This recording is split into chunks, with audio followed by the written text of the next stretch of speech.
पुंडलिकावरद हरि विठ्ठल। श्री ज्ञानदेव तुकाराम पंढरीनाथ भगवान की जय। माऊली ज्ञानेश्वर महाराज की जय। जगद्गुरु संत श्री तुकाराम महाराज की जय। अनन्यश्चेता सततं यो मां स्मरति नित्यशः तस्याहं सुलभं पार्थ नित्ययुक्तस्य योगिनः। मामुपेत्ये पुनर्जन्म दुःखालयं शाश्वतं नाप्नुवन्ति महात्मानः संसिद्धि परमां गताः। माऊली महावैष्णव श्रीमंत श्री ज्ञानेश्वर भगवान आणि भगवान गोपाल श्री कृष्णजींनी धर्मक्षेत्र कुरुक्षेत्रावर अर्जुनाला सांगितलेली श्रीमद भगवत गीता आणि त्या गीतेवर ज्ञानोबारायांनी ज्ञानेश्वरीच्या रूपानं सुंदर अशी केलेली टीका। त्या ज्ञानेश्वरीतील किंबहुना श्रीमद भगवत गीतेतील 8वा अध्याय जो अक्षर ब्रह्मयोग नावाने ओळखला जातो, त्या 8व्या अध्यायामधील 14 आणि 15 नंबरचा श्लोक आजच्या या दुःखद प्रसंगी प्रवचन रूपी सेवेकरता निवडला। श्लोक अत्यंत महत्वाचे आणि तुमच्या माझ्या जीवनामध्ये सर्वोत्तम मार्गदर्शन करणारे श्लोक आहेत। वास्तविकता गीता किंवा ज्ञानेश्वरी हे तुम्हा मला केव्हाही कोणत्याही परिस्थितीमध्ये मार्गदर्शकच आहे। जीवन कसं जगावं हे गीता आम्हाला शिकवते, ज्ञानेश्वरी आम्हाला शिकवते। जीवनामध्ये आदर्शतम जीवन मूल्यांना स्थान देऊन जीवन उच्चतम आदर्शतेकडे कसं घेऊन जावं याचं नियोजन गीता आम्हाला सांगते। आणि म्हणून ज्याच्या जीवनामध्ये गीतेचे विचार उतरले, ज्याच्या जीवनामध्ये ज्ञानेश्वरीचे विचार आचरणात आले, त्याचं जीवन आदर्शतेला पोहोचलं, त्याच्या जीवनामध्ये सुखाची आनंदाची लयलूट झाली। आणि म्हणून गीता ज्ञानेश्वरी केव्हाही तुम्हाला मार्गदर्शकच आहे। काल ज्ञानेश्वरी जयंती साजरी झाली बर का। 730 वर्ष झाली ज्ञानेश्वरी निर्माण होऊन। कदाचित आम्हाला माहित नसेल, कपिला षष्टीला ज्ञानेश्वरी पूर्ण झाली बर का।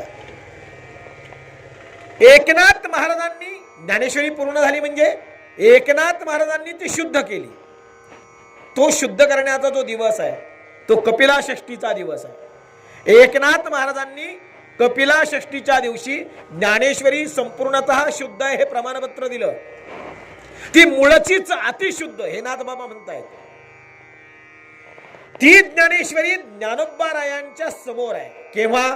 जेव्हा ज्ञानेश्वर महाराज समाधिस्थ झाले तेव्हा ती मूळ प्रत जी आहे सच्चिदानंद बाबांनी लिहिलेली, मुद्दा लक्षात आला ना। शके 1212 तै टीका केली ज्ञानेश्वरे सच्चिदानंद बाबा आदरे लेखकू जाहला 1212 शके म्हणजे 1290 साली सच्चिदानंद बाबांनी ज्ञानोबारायांनी नेवासे या ठिकाणी सांगितलेली ज्ञानेश्वरी जशीच्या तशी लिहिली। ती जी मूळ प्रत आहे, जेव्हा ज्ञानोबा समाधिस्थ झाले अलंकापुरीला तेव्हा त्यांच्या समोर ती ठेवली गेली। तब्बल 290 वर्षांनी बर का, 290 वर्षांनी ज्ञानोबारायांनी नाथबाबांच्या स्वप्नामध्ये दृष्टांत द्यावा की नाथ बाबा, आजान वृक्षाची मुळी माझ्या कंठाला लागली आहे, जरा समाधी स्थळामध्ये आतमध्ये या आणि तेवढी मुळी कापून काढा। कुणाला दृष्टांत मिळाला?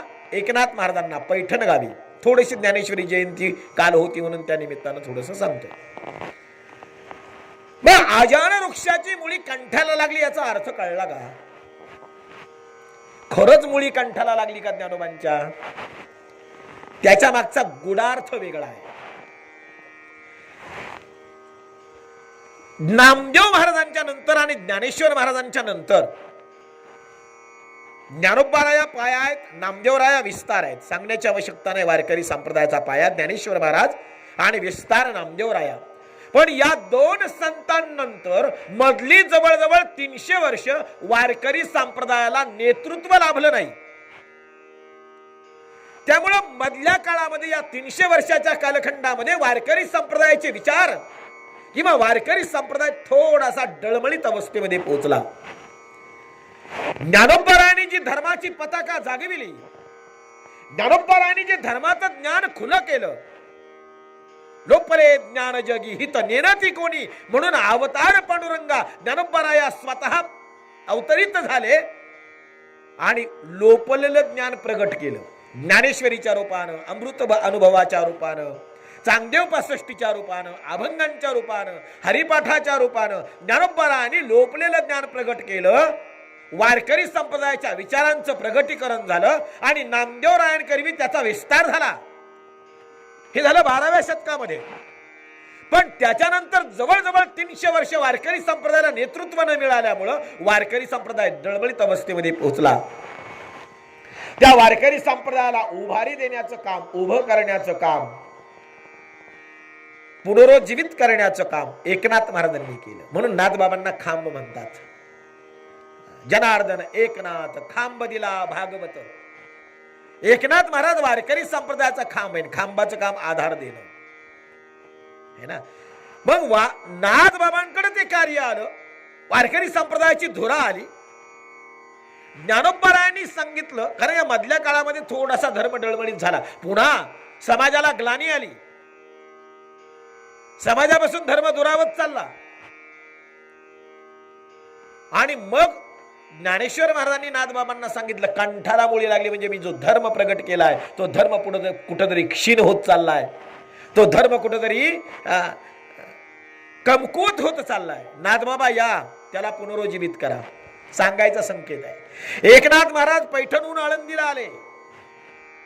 त्यावेळी ती समाधी सुद्धा सापडत नव्हती. एवढं जंगल होतं त्या ठिकाणी. काटेरी झुडप वगैरे उगवलेली होती. ज्ञानेश्वर महाराजांची समाधी सिद्धेश्वराच्या मंदिराच्या बाजूला असलेली ती समाधी नाथबाबांनी शोधली.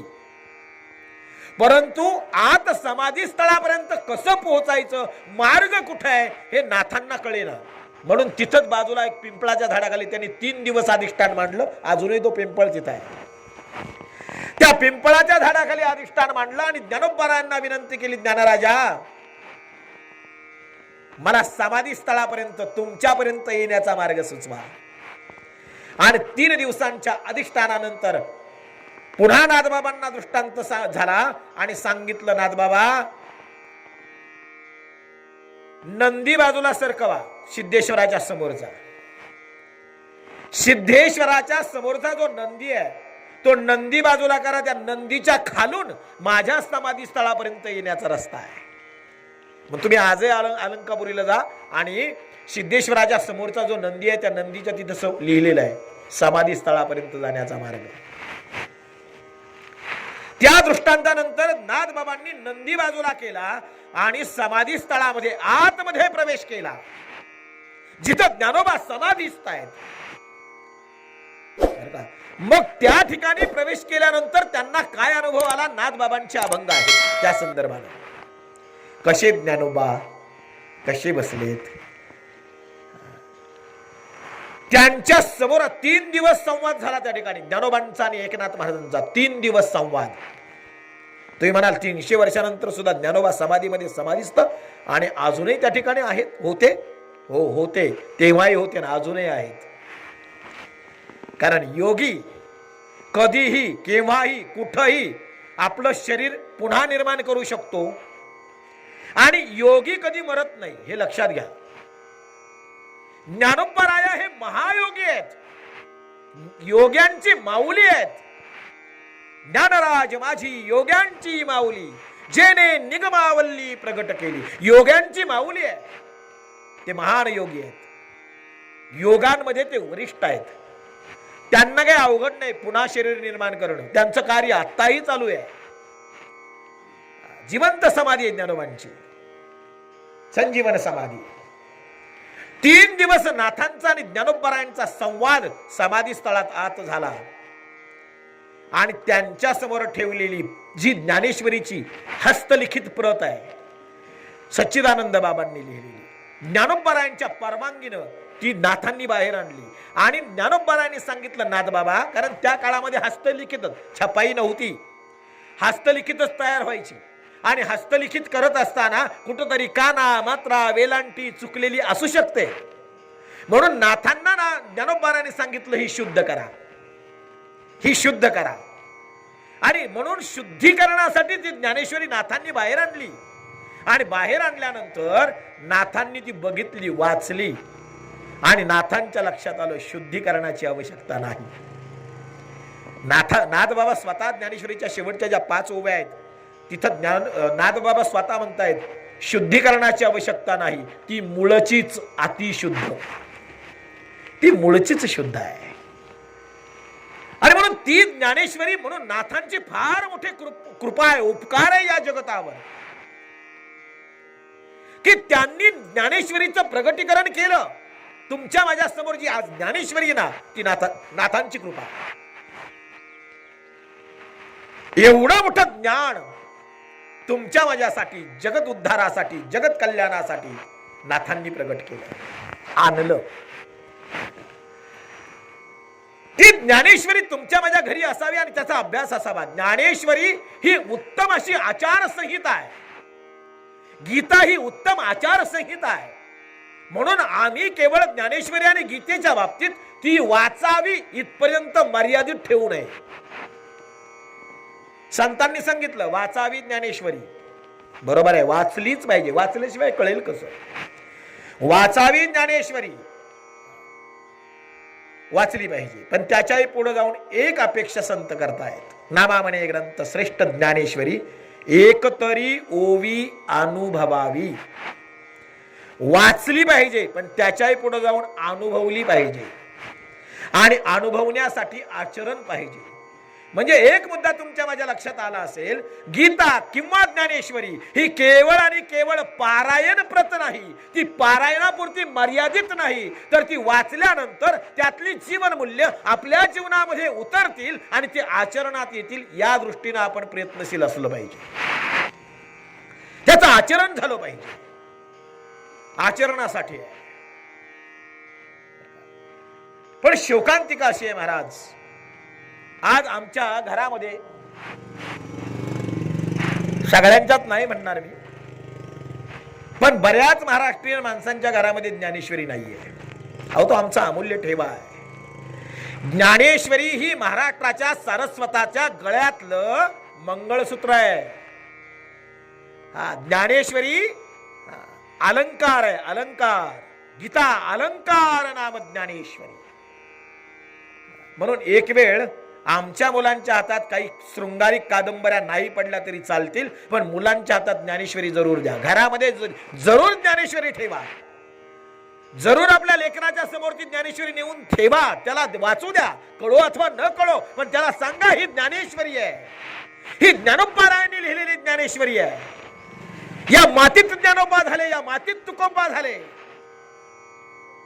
त्या तुकोबांचे विचार, त्या ज्ञानोबांचे विचार आमच्या लेकरा बाळांना, आमच्या पुढच्या पिढीला मिळाले पाहिजेत. पिढ्या बर्बाद होत चालल्यात, नको नको त्या विकृती समाजामध्ये निर्माण होऊ लागल्यात. आताच्या तरुण पिढीकडे बघितल्यानंतर असं वाटतं कुठंतरी आमचं ज्ञान, आमचे शास्त्र, आमचे वेद संपत चाललेत की काय. केवढं प्रगाढ आमच्या शास्त्रामध्ये, आमच्या धर्मामध्ये ज्ञान सांगितलं. आमच्या तरुण पिढीच्या बाबतीत जर विचार केला ना, तर आमच्या तरुण पिढीला सॉक्रेटिस माहित आहे, आमच्या तरुण पिढीला न्यूटन माहित आहे, आमच्या तरुण पिढीला शेक्सपियर माहित आहे, पण आमच्या तरुण पिढीला, आत्ताच्या आमच्या तरुण पिढीला मेघदूतम कुणी लिहिलं नाही सांगता येणार. तुलसी रामायण कुणाचं म्हटलं तरी नाही सांगत. अवघड परिस्थिती आहे. मेघदूतम कोणी लिहिलंय माहितीये? कालिदासांनी लिहिलंय, नागपूरच्या रामटेकच्या टेकडीवर. काय साहित्य आहे महाराज आपलं, पण आम्हाला आमच्या साहित्याची, आमच्या शास्त्रांची, आमच्या वेदांची, आमच्या धर्माची किंमतच राहिली नाही महाराज.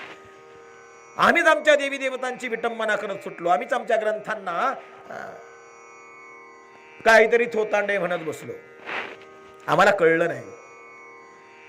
आत्ताच्या पोरांना प्रश्न केला ना जनरल नॉलेजचा, बरं का, सांगा रे विमान कोणी बनवलं, पोरं पटकन उत्तर देतात राईट बंधू.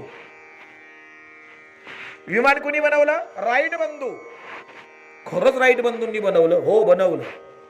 पण तुम्हाला माहित आहे राईट बंधूंनी विमान बनवण्याच्या 8 वर्ष आधी तळपाडे नावाच्या एका मराठी माणसानं मुंबईच्या चौपाटीवर विमान बनवून उडवलं. ते विमान उड्डाण त्याच्या परीक्षणासाठी स्वतः लोकमान्य टिळक, गोपाळ गणेश आगरकर आणि सयाजीराव गायकवाड आणि 3000 माणसं मुंबईतली ते उड्डाण किंवा विमानाचं परीक्षण पाहण्यासाठी चौपाटीवर उपस्थित होती. इंग्रज अधिकारी उपस्थित होते. एका मराठी माणसानं भारतामध्ये, एका मराठी माणसानं जगामध्ये पहिलं विमान तयार केलं. हे आमच्या पोरांना माहित नाही. आमची पोरं राईट बंधूंचं नाव घेतात. आणि ते विमान जे तयार केलं ना तळपाडेंनी, त्यांनी 7 वर्ष आधी भारद्वाज मुनींनी लिहिलेलं जे विमानशास्त्र आहे त्या विमानशास्त्राच्या आधारानं बनवलं. काय सांगावं महाराज, आमच्या भारतामध्ये विमानशास्त्र निर्माण झालं आणि आमच्या भारतातल्या भारद्वाज नावाच्या एका महान ऋषींनी ते विमानशास्त्र लिहिलंय. आणि त्या 7000 वर्षापूर्वी, बरं का, राईट बंधूंनी आता 18व्या शतकात तयार केलं. ते आमचं चोरून नेलं. जगामध्ये जेवढे काय आविष्कार आहेत ना बरेचसे, ते आमच्या वेदांतून, आमच्या शास्त्रातून आहेत. आमच्याकडे ते आधीच होतं. राईट बंधूंनी आता विमान तयार केलं 18व्या शतकामध्ये. आमचा रावण तेव्हाच विमान, आमच्या भारतामध्ये तेव्हाच विमान उडत होतं रामायण काळामध्ये. हो, आमच्या महाभारत काळामध्ये आकाश गमन करणारे रथ होते, आकाशातून गमन करणारे. आणि थोतांड नाहीये, याच्या मागे विज्ञान आहे. लक्षात घ्या, आमची शास्त्र, आमचे वेद, आमची उपनिषद जर आम्हीच आमच्या ग्रंथांना, आमच्या ज्ञानाला थोतांड म्हणत बसलो तर जग का नाही म्हणणार? अहो, आम्हाला मोठं म्हणायला शिकलं पाहिजे. अरे आम्ही मोठे आहोतच, सांगण्याची आवश्यकता नाही. आम्ही मोठे आहोतच, फक्त आमचं मोठेपण आम्हाला उमगलं नाही, त्याची जाणीव आम्हाला राहिली नाही. म्हणून ती ज्ञानेश्वरी आपल्या घरामध्ये ठेवा, भागवत ठेवा. आपल्या मुलांना काय वाचायला द्यावं ते आपण ठरवा. आपल्या मुलांना कोणतं ज्ञान असावं ते आपण ठरवा. द्या ना त्याच्या पुढे ज्ञानेश्वरी, काय हरकत? त्याला सांगा ना, नेवाशाला लिहिली बरं बाळा, वाच जरा ज्ञानेश्वरी, कळो अथवा न कळो महाराज, पण आपलंच मोठेपण, आपलंच महत्व आपल्या लेकरांना कळलं पाहिजे. ही शोकांतिक आहे आमच्या घरामध्ये ज्ञानेश्वरी नसावी. हाय महाराज, अहो ही पुणे जिल्ह्याची एवढी पावन माती, मला सांगा ना, भक्तीचा मळा इथंच फुलला. इथंच याच मातीमध्ये माझे ज्ञानोबांचं चरित्र घडलं, पुणे जिल्ह्याच्या मातीमध्ये. याच मातीमध्ये तुकोबा खेळले, याच मातीमध्ये माझ्या तुकोबांची भक्ती फुलली, याच मातीतून तुकोबांचं वैकुंठ गमन झालं. केवढी पावन पुनीत माती पुणे जिल्ह्याची. अलंकापुरी याच मातीत आहे, देहू सुद्धा याच मातीत आहे. आम्ही तुकोबा माऊलींच्या मांडीवर खेळणारी त्यांची लेकरं आहोत. पण महाराज, कुठंतरी आम्ही त्यांचा वसा किंवा त्यांचं जे वारसा आहे तो वारसा आम्ही विसरत चाललो, हे आम्हाला मान्य करा. सगळ्यांच्या बाबत मी बोलत नाही, सगळ्यांच्या बाबत मी बोलत नाही, पण कुठंतरी विसर पडत चालला, ते लोप पावत चाललं. म्हणून या गोष्टी कुठंतरी आमच्या जवळ असावा, हा आमचा ठेवा आहे. ठेवा 2 दागिने कमी असू द्या, पण एक ज्ञानेश्वरी घरात असू द्या. हो, एक ज्ञानेश्वरी घरात असू द्या. दागिन्यांनी संसार घडेल, पण ज्ञानेश्वरीने मुलं घडतील.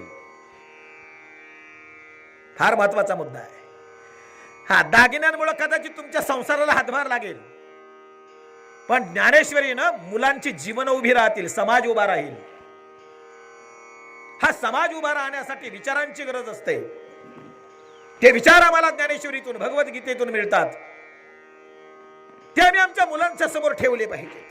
आणि म्हणून अत्यंत महत्वाची ज्ञानेश्वरी, आणि त्या ज्ञानेश्वरी मधला 8वा अध्याय थोडंसं ज्ञानेश्वरीवर का बोललो तर काल ज्ञानेश्वरी जयंती होती, बोललं पाहिजे, त्याची जाणीव आम्हाला असली पाहिजे, मराठी माणसाला असली पाहिजे.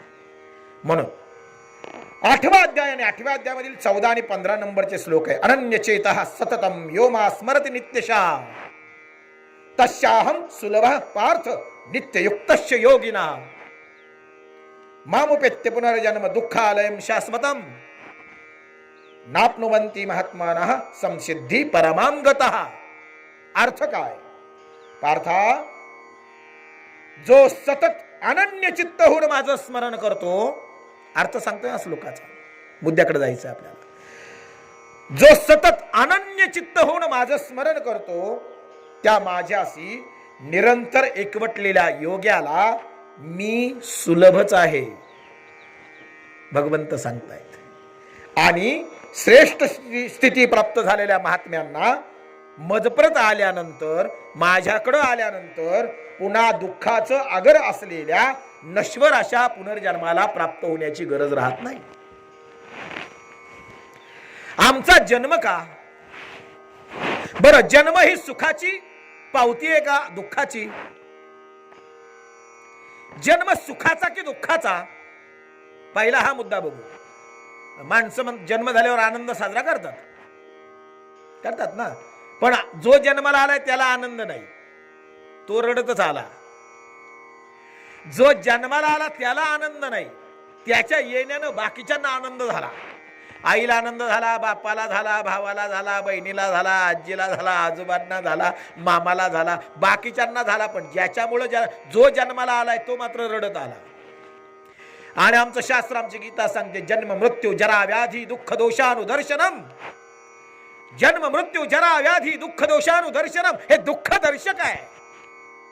जन्म हेही दुःख आहे आणि मृत्यू हेही दुःख आहे, पण आम्ही जन्माच्या ठिकाणी आनंद मानतो आणि मृत्यूच्या ठिकाणी दुःख मानतो. वास्तविक दोन्ही दुःखच आहे. आणि एक सांगू का, मृत्यूच्या दुःखापेक्षा जन्माचं दुःख मोठं आहे. तुम्ही आम्ही आनंद मानतो खरं, आमचं सगळं उलटी गंमत आहे. जिथं दुःख जास्त आहे ना तिथं आम्ही आनंद मानतो, आणि जे क्षणात दुःख होतं आणि नाहीसं येतं आणि जातं त्याच्या ठिकाणी आम्ही दुःख मानतो. मृत्यूची वेळ, मृत्यू होण्यासाठी किती वेळ? क्षणात आत्मा बाहेर पडतो, क्षणात. आणि क्षणामध्ये आत्म्यानं शरीर सोडलं की शरीर मृत झालं. क्षणाचा विलंब, मृत्यूसाठी क्षण लागतो, पण जन्माला यायला 9 महिने 9 दिवस लागतात. शिवाय उलटा लटकलेला असतो गर्भामध्ये, उलटा. तिथं नो एसी, नो फॅन.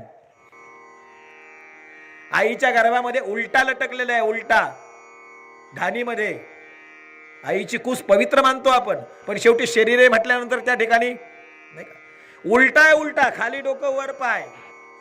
9 महिने 9 दिवस हात जोडतो देवाला, देवा किती दिवस बाबा या दुःखामध्ये ठेवणार, आता मला यातून बाहेर काढ.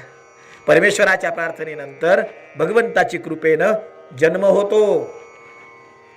जन्म होताना सुद्धा रडतच होतो. वेदना आहेत त्या ठिकाणी, दुःख आहे, त्रास आहे त्या ठिकाणी. आईलाही त्रास आहे, जन्माला येतो त्यालाही त्रास आहे. मग जन्म हे दुःखच आहे. तुम्ही आम्ही जन्माला येताना दुःख आहे, तिथून दुःखाची सुरुवात आहे.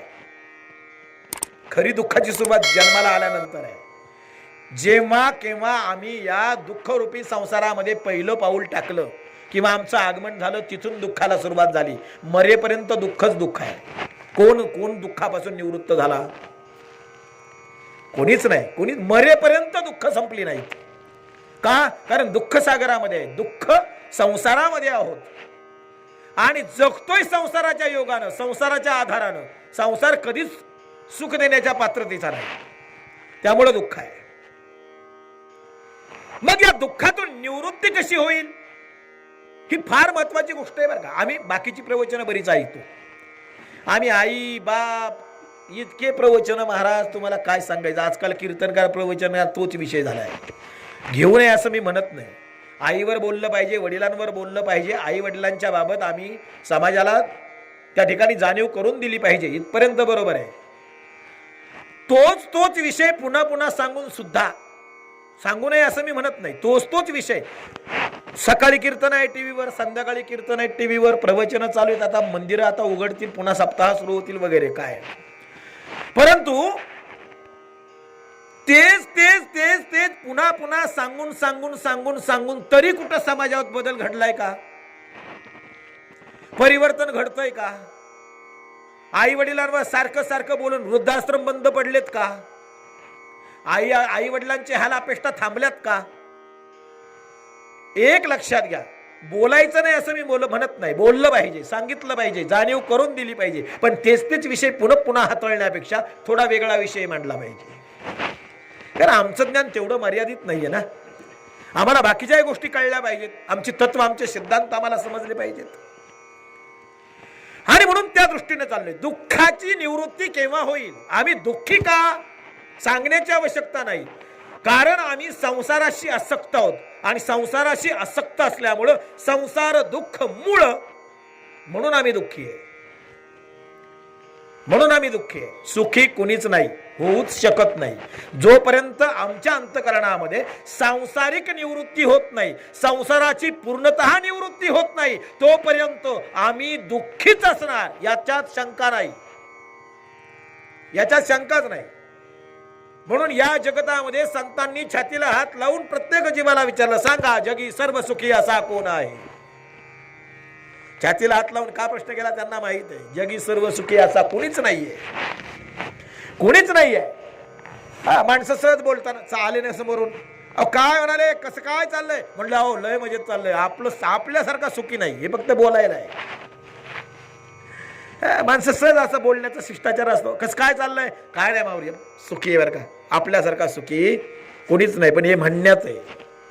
त्याला माहित आहे त्याचे प्रॉब्लेम, त्याच्या समस्या, त्याच्या जीवनामधली संकट, त्याची दुःख, त्याला तू जगाला कशाला सांगत बसेल? मी सुखी आहे असं म्हणून कोणी सुखी नसतो, सुखी कोणीच नाहीये.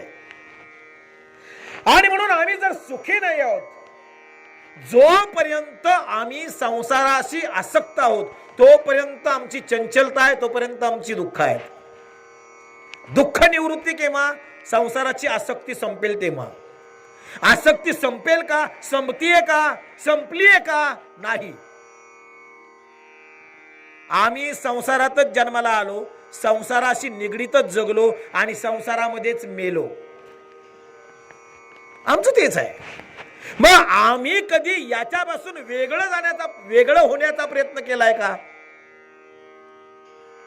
संसार हेच एवढंच आहे का मापक विश्व? आमची कशी काय गंमत आहे माहितीये का? कूपमंडुकासारखी आमची अवस्था आहे. कूपमंडूक माहितीये?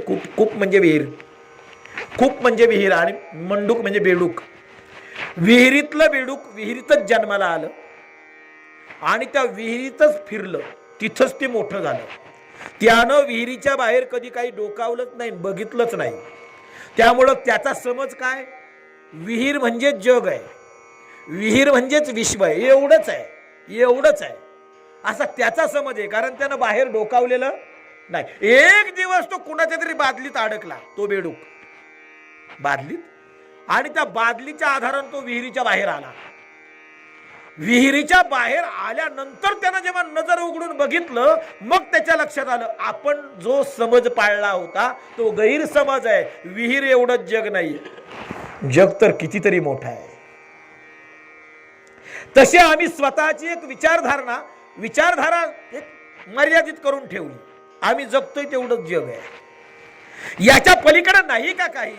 संसाराच्या पलीकडे नाहीये का काही? एक लक्षात घ्या, जन्माच्या आधी सुद्धा काहीतरी आहे आणि मृत्यूनंतर सुद्धा अस्तित्व आहे, मृत्यूनंतर सुद्धा जीवन आहे.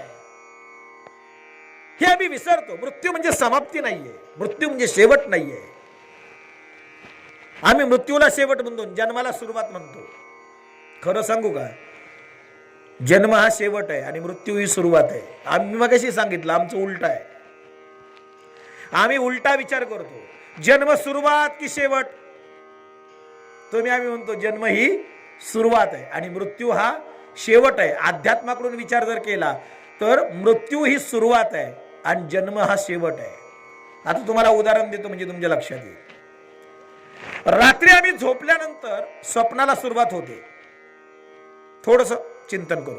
रात्री झोपल्यानंतर स्वप्नाला सुरुवात होते आणि स्वप्नात तो राजा झाला. कुठं झालाय? स्वप्नात आहे बरं का. सोन्याच्या सिंहासनावर बसलाय,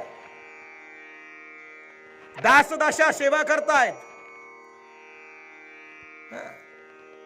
आणि मग त्या राजाला राज्यात फिरून येण्याची सनक आली, म्हणून त्यानं हाक मारली, कोण आहे रे तिकडे. हे स्वप्नात बरं का. कोण आहे रे तिकडे. एक सेवक आला, आमचा रथ सज्ज करा, आम्हाला राज्यात फेरफटका मारायचा. सेवक गेला, सोन्याचा रथ राजवाड्यासमोर आला. सोन्याचा, सगळं स्वप्नात आहे. सोन्याचा रथ राजवाड्यासमोर आला. सारथ्यानं राजाला आज्ञा केली, महाराज रथ सज्ज आहे, चला. महाराज उठले सिंहासनावर, पण तसे झोपेतच उठले. मुद्दा नीट, वास्तवात तो झोपलेला आहे. मुद्दा लक्षात येतो ना, थोडस समजून घ्या. तो झोपलेला आहे. झोपेत सारथ्यानं हाक मारली राजाला, राजे महाराज रथ सज्ज आहे, चला. उठले. काहींना झोपेत चालायची सवय असते. उठले आणि चालायला लागले राजे महाराज. कुठं? रथाकडं. हे झोपेतच चालायला लागलं. अंथरुणावरून उठलं आणि निघालं. बरोबर झोपडीच्या बाहेर आलं. झोपडीच्या बाहेर एक 4 पावलं 5 पावलं चालून गेल्यानंतर विहीर होती. मळ्यात होती त्याची झोपडी, विहीर होती. विहीर. स्वप्नामध्ये राजानं रथाच्या 2 पायऱ्या चढल्या. स्वप्नात ही विहिरीच्या 2 पायऱ्या चढलो. मुद्दा लक्षात, वास्तव आणि स्वप्न लक्षात येत आहे. वास्तवात हे विहिरीच्या 2 पायऱ्या चढलो, स्वप्नात रथाच्या 2 पायऱ्या चढलो. सारथ्यानं खुणावलं, महाराज असं नसतं व्हा. आणि महाराज रथावर बसले आणि हे बसायला गेलं आणि तसंच कठाड्यावर विहिरीत पडलं. विहिरीत पडल्याबरोबर जेव्हा त्याच्या शरीराला पाण्याचा स्पर्श झाला, त्याची झोप बुडाली आणि तो तडफडून जागा झाला. मग त्याच्या लक्षात आलं, आपण विहिरीत पडलोय. म्हणजे आपण राजा नाही. आपण राजे पण कुठपर्यंत होत, जोपर्यंत त्याला वास्तवाची जाणीव होत नव्हती तोपर्यंत. बर का.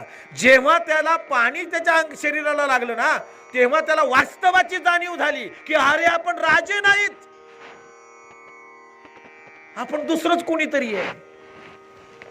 मग मला सांगा, स्वप्नात राजा झाला, मग त्याच्या जीवनाची सुरुवात स्वप्न सुरू झाली तिथून की स्वप्न संपलं तिथून? तुम्ही उत्तर द्या. स्वप्न सुरू झालं, झोप लागली आणि स्वप्नाची सुरुवात झाली. तिथून त्याच्या जीवनाची सुरुवात की स्वप्न मोडल्यावर त्याला जी वास्तवाची जाणीव झाली तिथून सुरुवात? मुद्दा लक्षात आला. जेव्हा तो पूर्णतः जागा झाला आणि त्याला कळलं की आपण राजे नाहीत, आपण दुसरंच कुणीतरी, हे वास्तव त्याच्या लक्षात आल्यावर ती खरी सुरुवात आहे. ती खरी सुरुवात आहे. झोपेत काय, झोपेत कुणी काही होतं, झोपेत काही घडतं, कोणाला काही स्वप्न पडतं म्हणून ते खरं नसतं. तसं एक सांगू का, तुम्ही आम्ही सर्वजण या घडीला सुद्धा झोपलेलो आहोत आणि हे चाललंय, हे सगळं स्वप्न आहे. तुम्ही म्हणाल कसं काय हो महाराज? मी तुम्हाला प्रश्न केला, तुम्ही जागे आहात का झोपले आहात?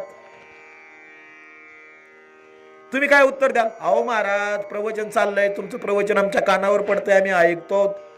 अहो जागे, रात्री झोपलो होतो पण आता आम्ही जागे आहोत. हे आपलं उत्तर आहे की नाही? मी तुम्हाला प्रश्न केला, जागे आहात की झोपलेले आहात? तुम्ही सरळ उत्तर द्याल, आम्ही जागेच आहोत. पण एक सांगू का, आम्ही झोपलेलो आहोत. म्हणून तर संत सुद्धा म्हणतात, उठा जागे व्हारे आता. संत काय म्हणतात? उठा जागे व्हारे आता. मग जाग कुणाला करतात? झोपलेला. जो जागाच आहे त्याला जाग करण्याची गरज नाही, जो झोपलाय त्याला जाग करतात. मग संत आम्हाला काय म्हणतात? उठा जागे व्हारे आता. म्हणजे याचा अर्थ काय? आम्ही झोपलो म्हणून संत म्हणतात उठा जागे व्हा. मग ही झोप कोणती? जन्माला आल्यानंतर तुमच्या माझ्या, ऐका बर का, जन्माच्या आधी आमची अवस्था ब्रह्मस्वरूप आहे. आईच्या उदरामध्ये जरी असलो तरी जाणीव कुठलीच नाही. आम्ही ब्रह्मस्वरूप आहोत. त्या ठिकाणी आम्ही सोहम म्हणतोय. लक्षात घ्या. सोहम म्हणजे काय? तो मी आहे, तो मी आहे, तो मी आहे. भगवंत म्हणजेच मी आहे, मी भगवत स्वरूप आहे, ही जाणीव. पण जेव्हा त्याला या जगतामध्ये आल्यानंतर जेव्हा या संसाराचा स्पर्श होतो ना, तेव्हा ती जाणीव संपते. मी परमेश्वर आहे किंवा मी ईश्वर आहे ही जाणीव संपते आणि त्या ठिकाणी सोहमचा कोहम होतो. कोहम कोण म्हणाल? आणि मग त्या ठिकाणी का बदल घडतो माहितीये का? जन्माला आल्याबरोबर या संसाराच्या दोन गोष्टी आपल्या मानगुटीवर बसतात. जन्माला आलो रे आलो की बुद्धीवर पगडा घेते ती माया आणि हृदयावर पगडा घेतो मोह. बुद्धी जाते मायेच्या अधीन आणि हृदय जातं मोहाच्या अधीन.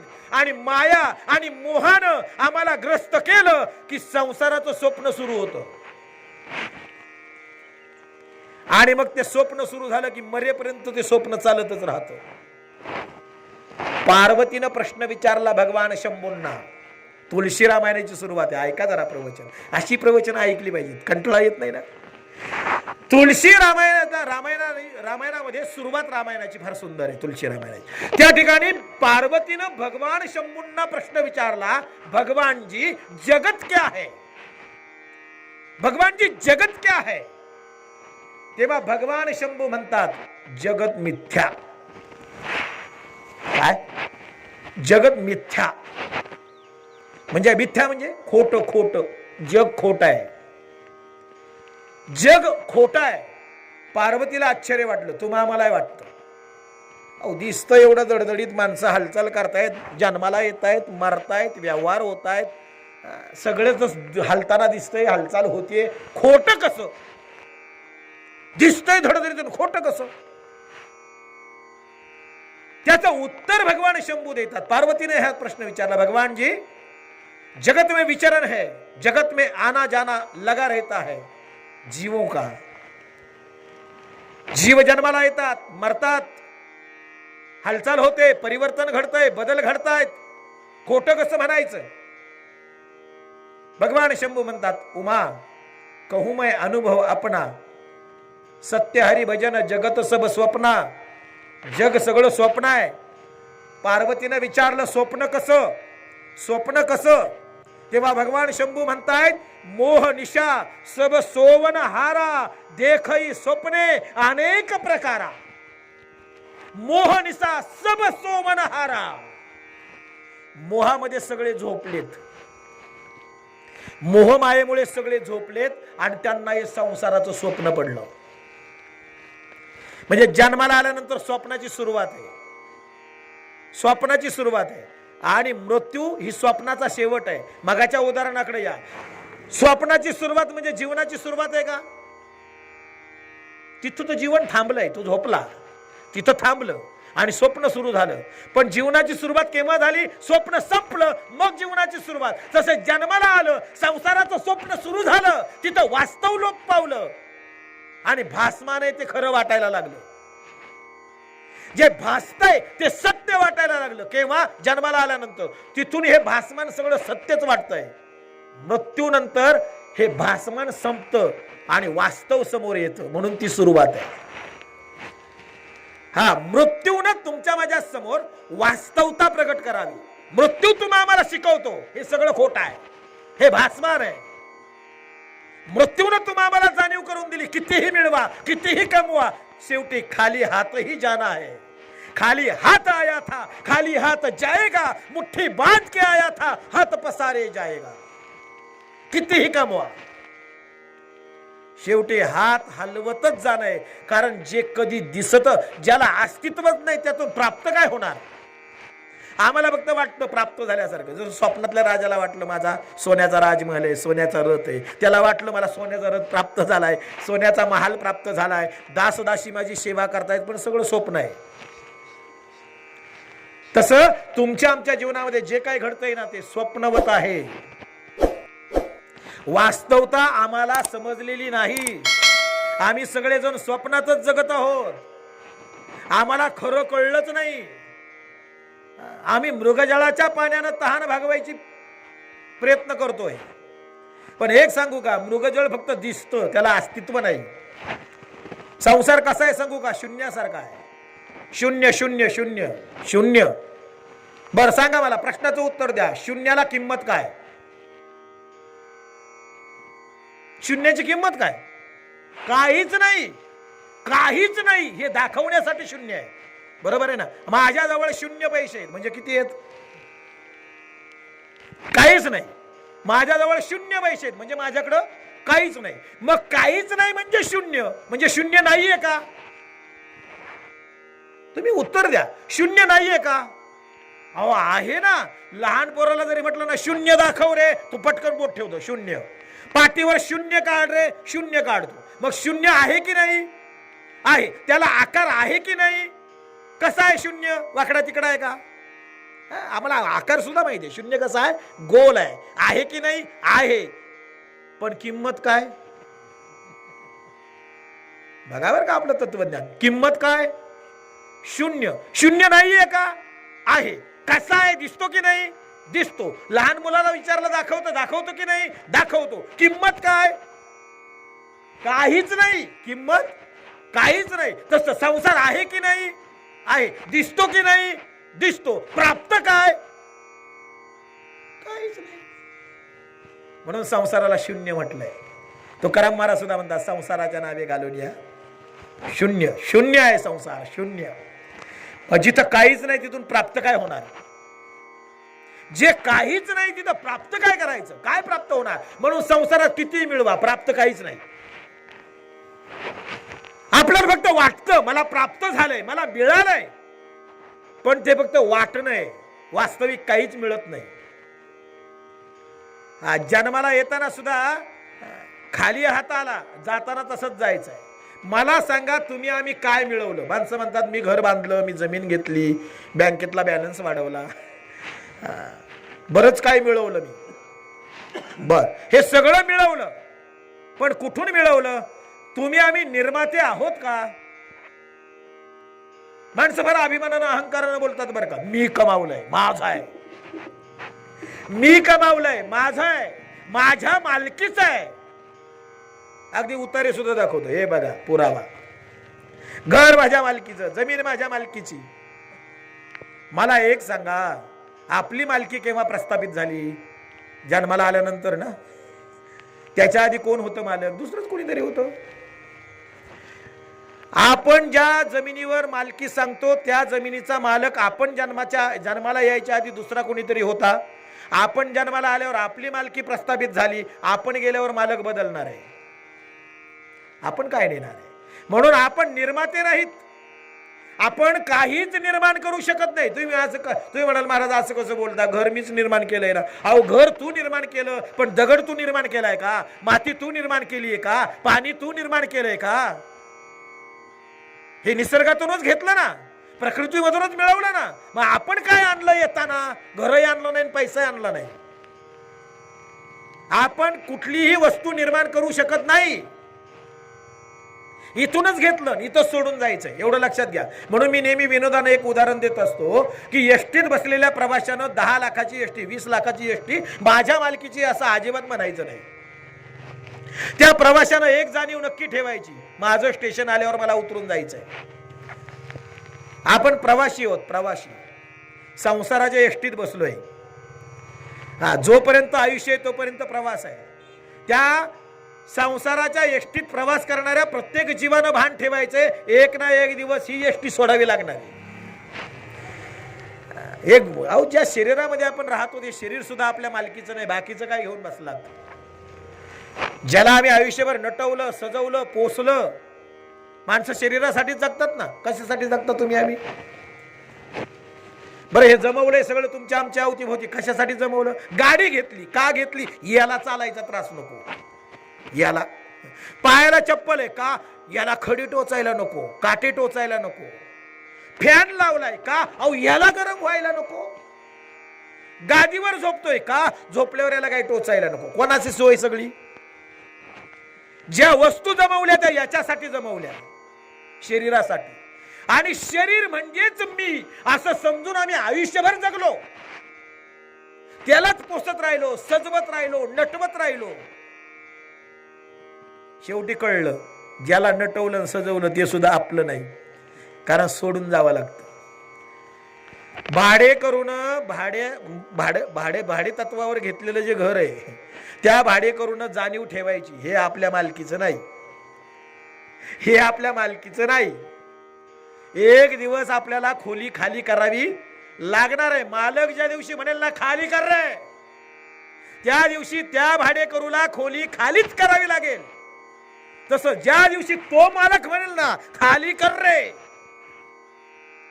तसं या शरीर रूपी घरामध्ये तुम्ही आम्ही वास्तव्याला आहे, निवासाला आहे. हे आमचं नाहीये, हे प्रकृतीने आम्हाला दिलंय भाडे तत्वावर, की हे घर घे बाबा, इथं राहा.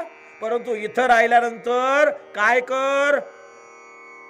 शरीर कशासाठी आहे? देवे दिला देह भजना गोमटा.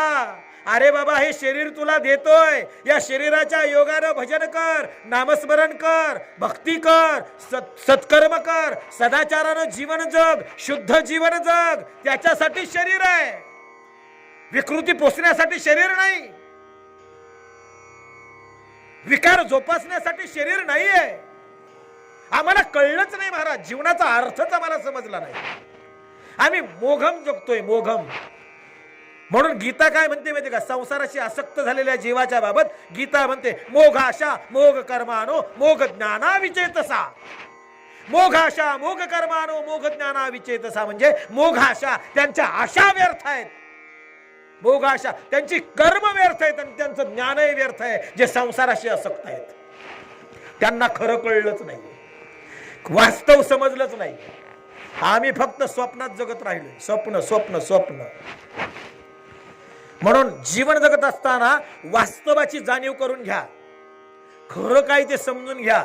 आम्ही का जन्माला आलोय त्याचं उत्तर शोधा, आम्ही कोण आहोत त्याचं उत्तर शोधा. आम्ही समोरबोट करून जगत आलो आजपर्यंत, समोरबोट. आम्ही कायम समोरच्याला प्रश्न केला, कधीतरी स्वतःला प्रश्न करा. आम्ही समोरच्याला प्रश्न केला का नाही? तो असं करतो, तो असं करतो, यानं असं केलं, त्यानं तसं केलं. अहो पण मी स्वतःकडे कधी बोट केलंय का? मी कसं जगतो, मी कसा वागतो, मी काय करायला पाहिजे, माझं आचरण कसं पाहिजे, स्वतःला प्रश्न केला पाहिजे ना. आत्मपरीक्षण होणं गरजेचं आहे. थांबायचंय का? चालू देऊन थोडंसं आत्मपरीक्षण होणं अतिशय गरजेचं आहे. स्वतःकडे डोकावणं फार गरजेचं आहे. स्वतःला प्रश्न विचारणं फार गरजेचं आहे. आम्ही कधी स्वतःला प्रश्नच विचारत नाही. कधी तुम्ही स्वतःला प्रश्न केला का? निवांत शेतामध्ये गेलात, बैल झाडाच्या सावलीला बांधले, वैरण काडी केली, आंब्याच्या झाडाखाली बसलाय, निवांत आहे, छान गार वारा सुटलाय, आणि मग डोळे मिटून कधीतरी आपण स्वतःला प्रश्न केला का? मी कोण आहे, कोण आहे मी? हा प्रश्न कधीतरी स्वतःला करा बरं का. मी कोण आहे? नाव बाजूला करून विचारा. नाहीतर मग माणसं म्हणतात मी रामभाऊ आहे, मी तुकाराम आहे, मी महादू आहे, मी सहादू आहे. हे नाव सुद्धा आपण जन्माला येताना कुठलंच नाव घेऊन जन्माला आलो नाही. नाव सुद्धा दुसऱ्यांनीच दिलंय, नाव सुद्धा दुसऱ्यांनी दिलंय. आपलं जे नाव आहे ना ते आपण घेऊन नाही आलो, ते या जगानंच दिलंय, दुसऱ्यांनीच दिलंय. आणि ते नाव मी आहे असं समजून आयुष्यभर जगतो. मी तुकाराम बुवा आहे, मी तुकाराम बुवा आहे. अरे बाबा, तुझं नाव तुकाराम नव्हतं जन्माला आला तेव्हा. म्हणून नाव बाजूला करून मग प्रश्न विचारा, मी कोण? कधी केलाय प्रश्न? कधी विचारलंय स्वतःला? कधी डोकावलंय स्वतःमध्ये? म्हणून एक काम करा, स्वतःसाठी वेळ द्या. संत फार सुंदर बोलतात, आपण आपले करावे स्वहित. आपलं स्वहित आपण साधा. आजपर्यंत जगासाठी केलं पाहिजे नाही असं नाही, केलं पाहिजे.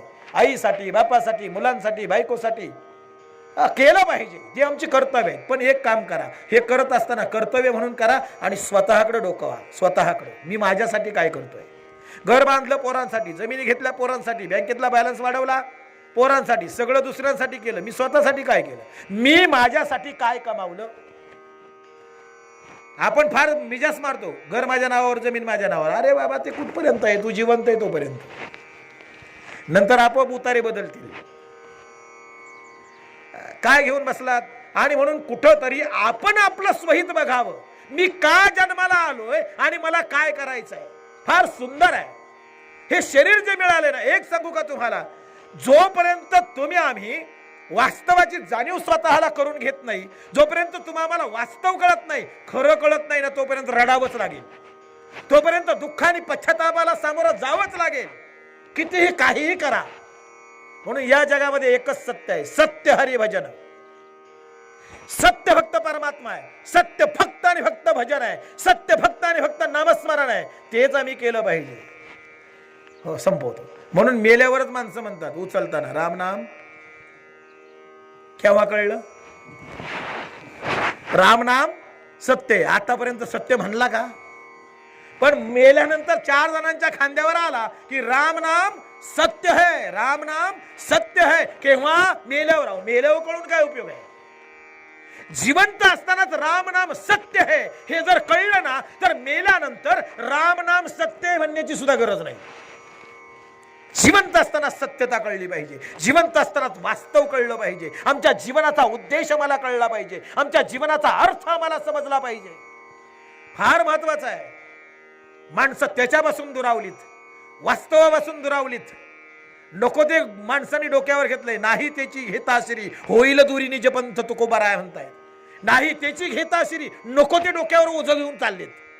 नको ते ओझं. उगाश्रम चाललाय, वा उगाश्रम. व्यर्थ जगणं चाललंय, व्यर्थ. म्हणून व्यर्थ जगण्यापेक्षा जगण्याला काहीतरी अर्थ प्राप्त होईल असं जगा. व्यर्थ जगण्यापेक्षा अर्थप्राप्ती, अर्थप्राप्तीसाठी सगळेच जगतात. अर्थप्राप्ती जगण्यासाठी जगण्यापेक्षा, अर्थ कळलं ना? अर्थ या शब्दाचे 2 अर्थ आहेत. अर्थप्राप्तीसाठी जगण्यापेक्षा जीवनाला काहीतरी अर्थ प्राप्त होईल त्याच्यासाठी जगा. जीवन सार्थ केला गेल त्याच्यासाठी जगा. मरताना चेहऱ्यावर समाधान असेल त्याच्यासाठी जगा. मी माझं जीवन परमेश्वरानं मला दिलं, त्या जीवनामध्ये मी असं काही केलं की आता मरणाचा पश्चाताप नाही, जगत सोडण्याचा पश्चाताप नाही. मरताना चेहऱ्यावर हसू असेल, मरताना चेहऱ्यावर समाधान असेल आणि मृत्यूच्या डोळ्यात डोळे घालून आम्ही मृत्यूला सामोरं जाऊ असं जीवन आम्ही जगलं पाहिजे. ते जीवन तुम्हाला आम्हाला जगायचं आहे. शुद्ध जीवन जगायचं आहे, सात्विक जीवन जगायचं आहे. बरं का? कुणाचा उपहास नको, कुणाचा अव्हेर नको, कुणाचा तिरस्कार नको, कुणाचा द्वेष नको, कुणाचा अंतकरण दुखावणं नको. सुंदर सोज्वळ सात्विक शुद्ध जीवन जगायचं, प्रेमानं जगायचं, आनंदानं जगायचं, परमेश्वराचं चिंतन करायचं.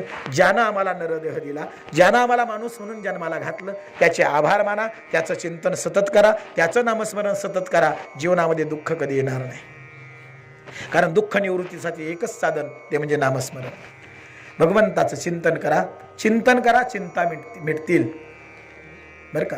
चिंता कशा मिटतील? चिंतने हरे चिंता. चिंतनानं चिंता हरतात, पण आम्ही चिंता करतो त्यामुळे आमचं चिंतन सरलं. म्हणून चिंतन करा, चिंता संपतील. जीवन जगत असताना परमेश्वराचा आभार मानत जीवन जगा. परमेश्वराकडे काही मागू नका, मागण्याची आवश्यकता नाही, त्यानं भरपूर देऊन टाकलंय. फक्त त्याचा आभार मानत चला की देवा एवढ्या महामारीतून तू आम्हाला जिवंत ठेवलेस. लक्षात घ्या, आज लाखो करोडो लोक मेली जगामध्ये, पण याही परिस्थितीमध्ये आज आम्ही जिवंत आहोत. ही परमेश्वराची कृपा आहे. आणि अजूनही परमेश्वराला आमच्याकडून काहीतरी करून घ्यायचंय म्हणून त्यानं जिवंत ठेवलंय, हे लक्षात ठेवा. अजूनही आमच्यावर परमेश्वराची कृपा आहे म्हणून आम्ही जिवंत आहोत. एवढ्याही महामारीमध्ये एवढं आम्ही जाणीव ठेवली पाहिजे. त्याचे आभार मानत जीवन जगा, शुद्ध सात्विक जीवन जगा. एवढा संदेश तुम्हाला आजच्या प्रवचनातून मला द्यावासा वाटतो. असो, या ठिकाणी प्रवचनाची वेळ संपते. संकेत आलेत की आता थांबायचं आहे. बोलण्यासारखं बरंच आहे, श्लोकावर राहिलं, माऊलींच्या ओव्या राहिल्या, परंतु वेळेची मर्यादा असल्यामुळं थांबणं क्रमप्राप्त आहे. असो. आत्मके देवे येणे वाग्यज्ञे तोषावे, तोषोनी मज द्यावे पसाय दान हे. जे खळांची व्यंकटी सांडो, तया सत्कर्मी रती वाढो. भूता परस्परे पडो, मैत्र जीवांचे. दुरिताचे तिमिर जाओ, विश्वस्वधर्म सूर्ये पाहो. जो देवांशील तो तेलाहो, प्राणी जात वर्षत सकळ मंगळी.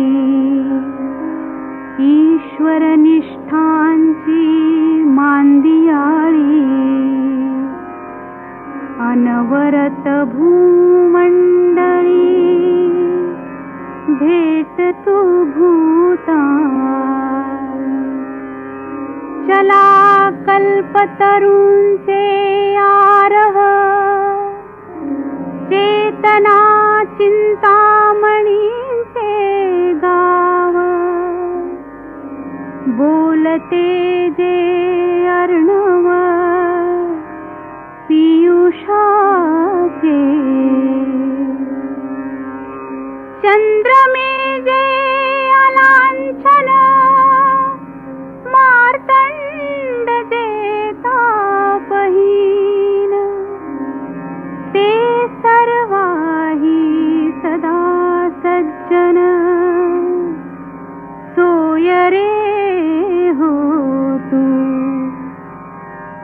किंबहुना सर्व सुखी पूर्ण होनी तिही लोकी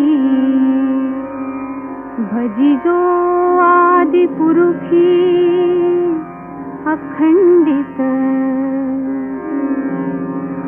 आणि ग्रंथोपजीविये विशेषी लोकीये दृष्टादृष्ट विजये हो आवे